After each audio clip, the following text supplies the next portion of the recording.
Imagine you're someone who has always prided themselves on being kind, compassionate, and morally upright. You've helped others, fought for justice, and stood for what's right without expecting anything in return. But what if I told you that someone who embodies all these qualities could, over time, become something unrecognizable? Someone capable of cruelty, deception, and destruction? What could possibly lead a good person to become a monster? Today, we're going to dive deep into this psychological and philosophical question and uncover the hidden forces that drive this transformation.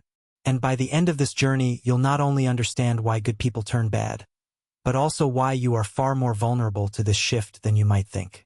This transformation doesn't happen overnight. It's a slow, almost imperceptible process that begins with tiny compromises. You might think to yourself, it's just a small thing, or it doesn't really matter. But here's the problem. Once you make that first small compromise, the next one becomes easier, and before you know it, you're standing on a completely different moral ground. Take, for instance, a person who has always followed the rules, but in a tough situation, they bend the rules just a little to get by. Maybe they lie to protect someone or justify a minor wrongdoing because the end justifies the means.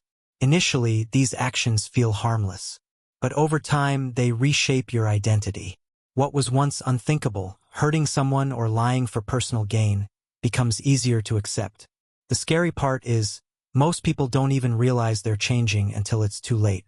The small ethical compromises add up, and before long, that person finds themselves doing things they would never have imagined. It's a phenomenon known as the slippery slope effect, where a small moral breach eventually leads to much larger ones.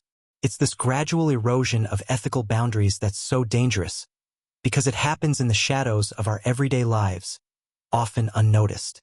Now let's talk about authority. If you think you would never harm someone because an authority figure tells you to, think again. One of the most chilling studies in psychological history is the Stanford prison experiment conducted by Philip Zimbardo. Participants, who were normal college students, were assigned to either the role of guard or prisoner in a simulated prison environment. The results were horrifying. The guards, even though they were just ordinary people, began to treat the prisoners with extreme cruelty, all because an authority figure, Zimbardo himself, told them it was part of the experiment. Many of them administered shocking treatments, even when they believed they were causing serious harm, all in the name of authority.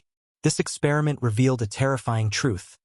Even good, moral people can be led to commit atrocities if they feel compelled to obey authority.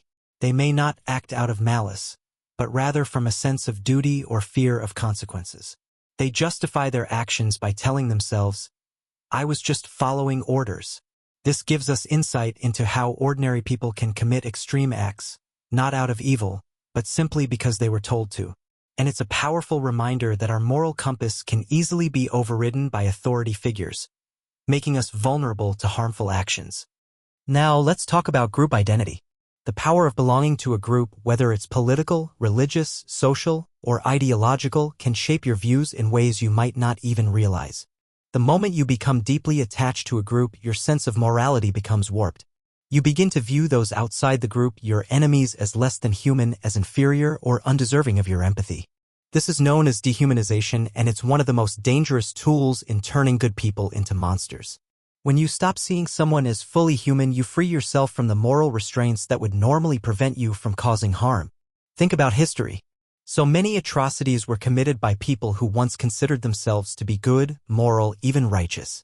But under the influence of group identity, they slowly lost their sense of empathy for those outside their group. This allowed them to justify violence and cruelty.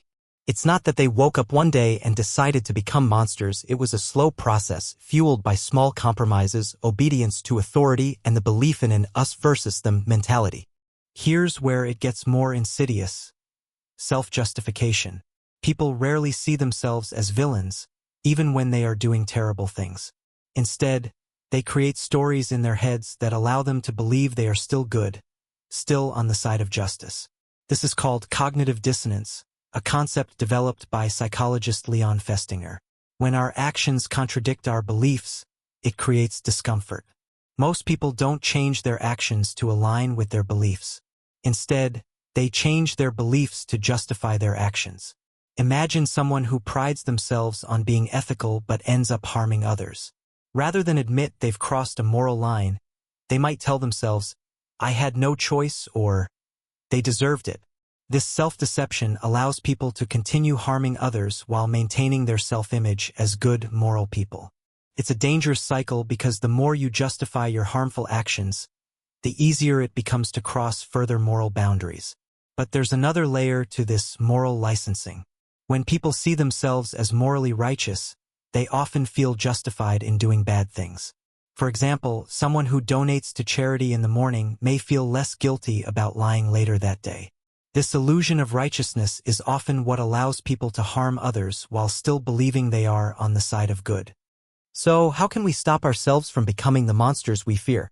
The answer isn't simple, but it begins with self-awareness, recognizing that we are all capable of moral decay if we allow ourselves to be influenced by the wrong forces. By acknowledging our vulnerability, we can take steps to prevent it. We also need moral courage, the strength to act according to our principles even when it's hard. It's easy to be good when there's no cost, but true moral strength is shown when we stand up for what's right, even when it's difficult. And perhaps the most important defense is empathy. By connecting with others, understanding their struggles, and seeing their humanity, we can resist the dehumanizing forces that make it easier to justify harm. Finally, we must remember that the battle between good and evil isn't just something that happens outside of us. It's something that happens within us every day in every choice we make. As the philosopher Alexander Solzhenitsyn once said, the line dividing good and evil cuts through the heart of every human being. We must constantly question ourselves, what choices are we making? Are we shaping our environment, or is it shaping us? So, how can we stop ourselves from becoming the monsters we fear? The answer isn't simple, but it begins with self-awareness, recognizing that we are all capable of moral decay if we allow ourselves to be influenced by the wrong forces. By acknowledging our vulnerability, we can take steps to prevent it. We also need moral courage, the strength to act according to our principles even when it's hard. It's easy to be good when there's no cost, but true moral strength is shown when we stand up for what's right, even when it's difficult. And perhaps the most important defense is empathy. By connecting with others, understanding their struggles, and seeing their humanity, we can resist the dehumanizing forces that make it easier to justify harm. Finally, we must remember that the battle between good and evil isn't just something that happens outside of us. It's something that happens within us every day in every choice we make. As the philosopher Alexander Solzhenitsyn once said, the line dividing good and evil cuts through the heart of every human being. We must constantly question ourselves, what choices are we making? Are we shaping our environment, or is it shaping us?